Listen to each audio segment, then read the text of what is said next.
Hello there everyone, welcome back to another video about a children's trading card game.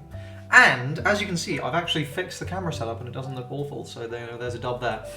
Today I'm going to be continuing the set review series. I took a rather long break from this just because there was a lot of other stuff I wanted to get out, but I think you can expect a lot of these to be coming out over the next couple of months, as when you're seeing this, or like 6 weeks or so. I want to get these all done before set 4 comes out, and also you can expect some of those VODs and match videos from the sort of world circuit to be making their way onto the channel as well. I'm not sure what order you're going to be seeing them in, but anyway, thank you to Alberto, my lower ape level supporter. Your support is very, very, very much appreciated. And let's go ahead and get started with the video. So yeah, as I said, we're going to be reviewing the Volnar cards from set 3. So let's begin. I'm going to go ahead and, so as not to make this too long, I'm not going to bother reading effects and anything. You can read them on the screen just now. I'm just going to give you my impressions of the cards. Okay, let's begin. So this legend is really, really strong. The fact that basically it's a kind of crappy Genesis summon target in the sense that you're not getting the full value out of it, but you are still getting like a 4 damage, 7 attack unit. 7 attack is big because it's hitting over Scoob, and you know, it's a lot of aggro that you're able to get out. The downside is if you Genesis summon this, you're not getting that charge shield, which is really valuable, and 5 HP means this is really susceptible to Lucifer. So depending on the matchup, this is going to be really, really good as a Genesis summon from deck. Otherwise, you might just want to hold off and just hardcore it from hand when you get it in order to get that protection, because you're not super concerned about the summon cap a lot of the time. Overall, I'd say this card is really solid. It's one of the better legends in the game, and I definitely think it's a card that you should be seeing a lot of. Next, the Belcion Battleforge. This is the first of the 2 superior rares for Volnar, and this is unquestionably the better one. This is seeing play everywhere. This forms one of the sort of arms of the very powerful Lucy Arras deck, but this is basically any yellow deck that can play this, really is. For 2, you are getting a 5 HP Sentinel Summoner. That's really, really good. The only ruler that will be able to hit straight through this is Berserker, so realistically it's not going to happen. And it has the best DR effect in the game. DR3 just pop anything. So you know, you call this at the end of your opponent, like when your opponent swings with a ruler and they've already done all their unit attacks, because typically that's going to be optimal, because you know, there's more unit removal than like ruler resting. So they'll do that, and then you call this, and then you get to dodge the damage, and then the next turn just DR3, DR6, board wipe. Really, really strong card. Absolutely one of the best cards to come out of the set. Next, Rey Gargora. This is definitely an underrated card here. So the fact that so Genesis summoning this out is not fantastic, and this is definitely one of those ones where it's really like, you know, going off 3 HP. It's really easy to remove. You need that soul. But when you get that charge, you get a 5/3/1 charge shielded double attacker. So this is really strong removal. And we're not even talking about the other abilities on it. Like even at its vanilla sort of level, this is really, really solid just as a 5/3/1 double attacker with charge shield. For 2 cost, that's really, really solid. So immediately I would say this is like a, you know, a very strong card. But then you add on to that, if you're playing this in a deck with Beast or Darkness, you can remove sets. Realistically never going to happen. Or if you have another Beast, your opponent cannot special summon, and that's going to be relevant in some matchups. Typically speaking, I don't think either of those effects are massively relevant. They might become more so as the Beast deck gets better. I definitely don't think it's really ever going to be used outside of that. But as a general card, it's really solid, very easy inclusion in a lot of decks, and if you just have the space and you're like willing to play it, like I think it's really, really strong. Next, we have Arras. This is an infamous card. This 3/5/1 double attack defender. So the worst part about this card is the fact that it doesn't have any charges, but the best part about this card is that it ignores effect damage. So it's a defender double attacker with that ignores effect damage. So you have essentially 6 attack here, or you're doing 2 pings of 1. This plays around Trickster. It has 5 HP, so it's that fairly annoying threshold to hit. Obviously 6 would have been better, but you know, good thing it isn't. And the real reason you're playing this card is because it says your units ignore all effect damage, not just from your opponent's units, which means if you play Lucifer with this card, Lucifer does no damage to your units. Thus we have the toxic Lucy Arras deck, which looks to be only getting stronger in set 4, to be honest. But yeah, your only real outs to this card are hard destruction, and thankfully we got a lot of that in the set in terms of giant killing and also Embrace of Aeons, because this card is 5 HP. You're also nullifying the ability of it, so even if they reduce the damage, you're still nullifying the effect, which is making it easier to potentially remove it through other means. But regardless, this is absolutely one of the strongest cards in the set. You know, a whole deck that's built around it, and as a generic Genesis summon card, it's also very, very powerful. So yeah, another absolute banger. Next we got Dark Knight Gododin. This is a cool card. Deadly is a powerful effect where you just suddenly stop caring about your attack. It turns all your units into having really like deadly levels of attack. It means you're clearing boards very easily, and it's also worth saying when you play this you make a board for free. The downside is Dark Knight is kind of bad right now, and it's a bit hard to justify the space for this card. Like there isn't a clear deck where it just fits right in, but I think that is a problem that's going to get solved in the next set.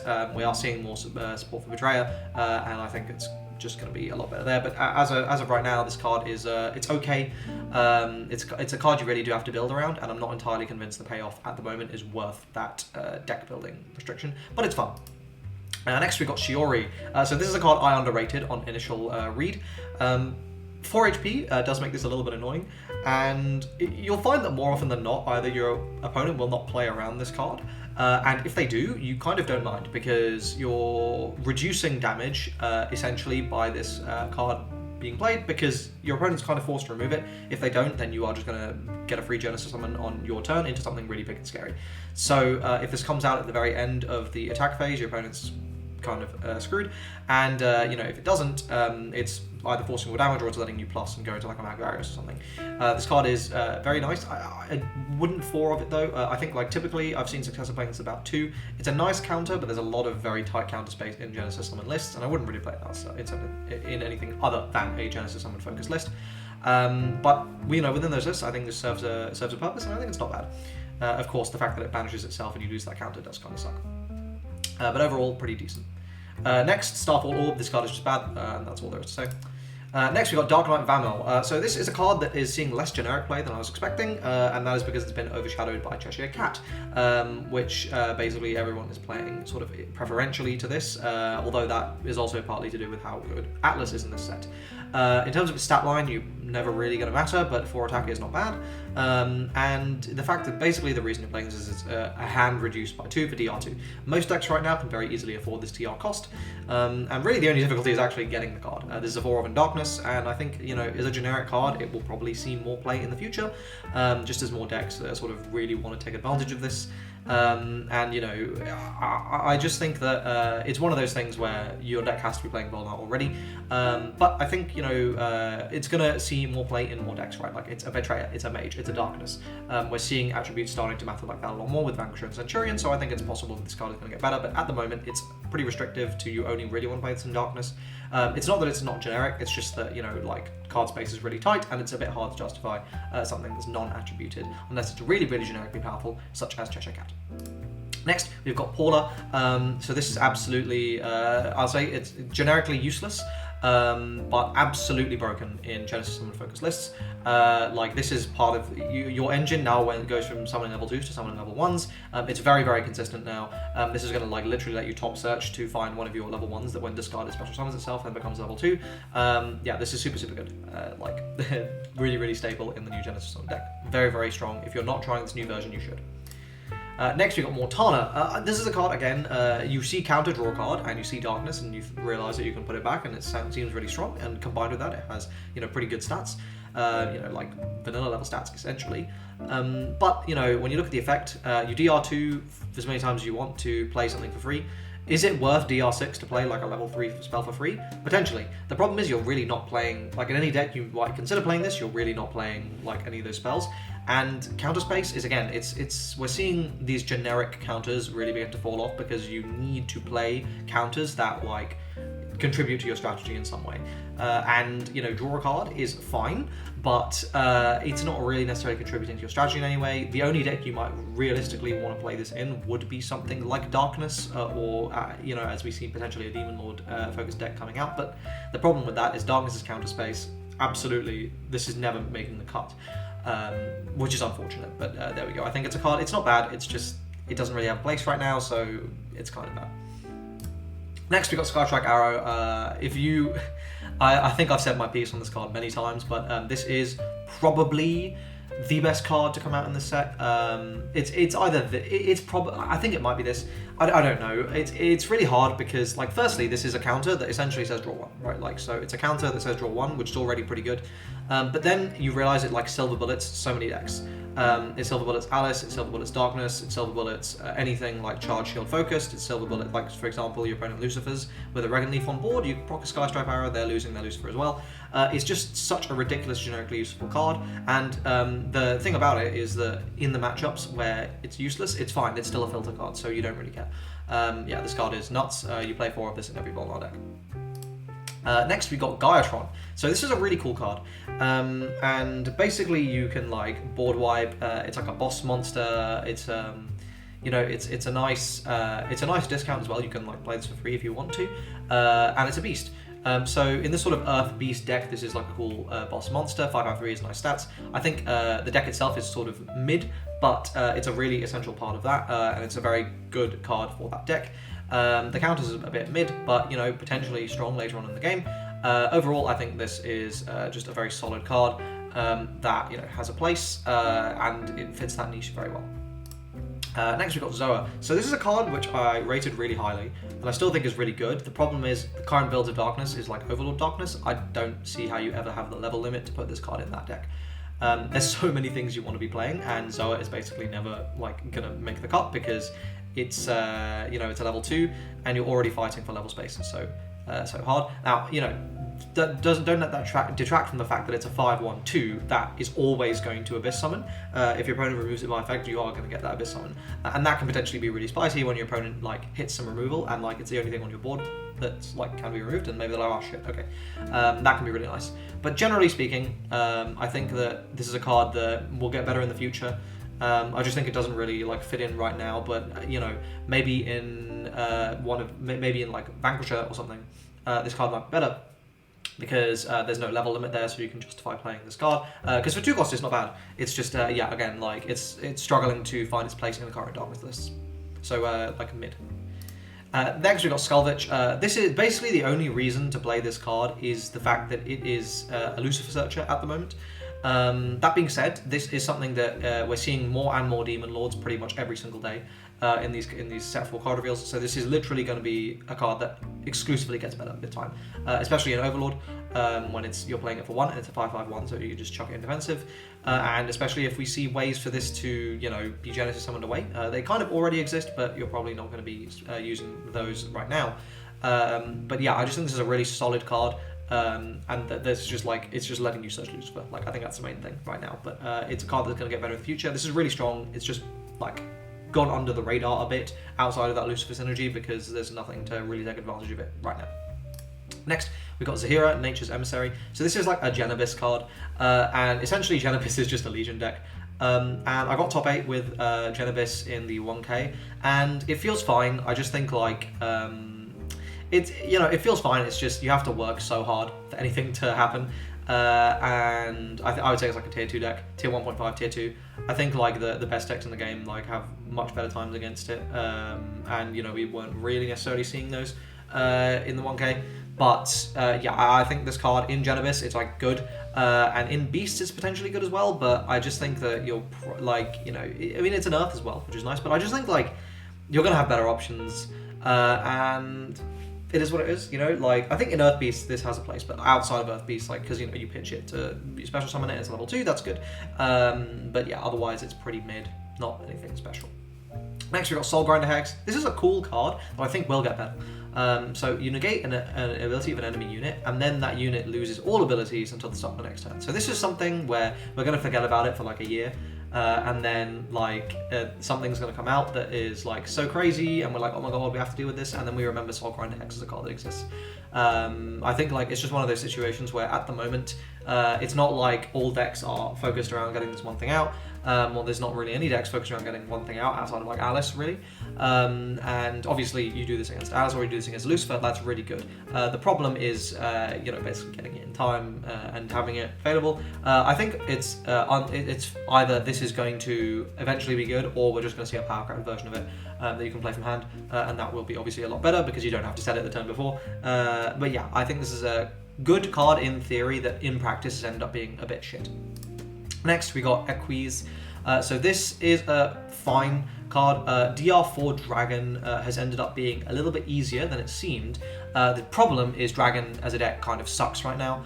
And I think basically I'll be interested to see if we get dragons that do things when they're in charge, because there's a lot of enhance obviously in the dragon deck already. So this is another thing that would potentially be able to take advantage of that. So we'll see how that happens moving forward. And you know, a 5/4/2 with charge shield is not bad. And especially if we can start getting effects from those charges, then this could suddenly become very, very good. But at the moment, it's like a really mid card. It's a 1-star, so you know. Next, we've got Professor Karmazov. This is a decent card, a little bit overshadowed by a separate option that I'll talk about in a little bit. It would be good if the TD just popped a set instead of this other version. But, you know, fundamentally, this is one of those cards you can pitch to be a level 2, and you can just summon away with it. So you play it for that reason. But I do think it is a worse version of the counter cat, which we'll talk about momentarily. Next, we got Binoculars. So again, this is a card that is suffering by how mid dragons are at the moment. Of course, that is very much looking to change in set 4. If you haven't seen those card reveal videos, you really should check them out. They'll be, I'll probably remember to link them somewhere, probably at the end of the video. But guys, once we get good level 2 dragons, this card is going to be ridiculous, right? Like, once you have a suite of good level 2 dragons that you can just summon into and out of, this card is going to be absolutely nuts. At the moment, we don't have that. And it feels a bit like a sort of early version of Sigron, which is the Regen Leaf mechanic. Sigron obviously seems just like this, but better. But yeah, I think this is a really, really powerful card. Like, really, really, really powerful. Like, probably one of the best cards in the Dragon deck because of how versatile it is. Unfortunately, you do have to sort of wait for dragons to get good things that's worth going into. Next, we've got Silver Scale Warrior. So this is, again, another really cool card, and as a sort of martial skill card. So firstly, I think the one thing to remember is the problem with there's a lot of problems with martial skill right now. As we get more really strong martial skill events that are not restricted by counter, this card is immediately going to get better as a counter for that, because you are then going to be filling your deck to have more counters, like more chances to check your counters, which is obviously going to be very good. Now, on top of that, this is playing things for free. So you can play your countered martial skills and put them back in the deck. So like the way I would imagine this deck like is meant to work is you have like your nice like suite of martial skill cards, and your most powerful ones are going to be counters, and you want to be able to be using those ones to put them back on the bottom of the deck, but you're happy to sort of put anything back, and you're also being able to like basically always have an option for a given scenario, and you're also able to deck them. This is going to be a staple 4 of in that deck. It already is. The deck just sucks at the moment.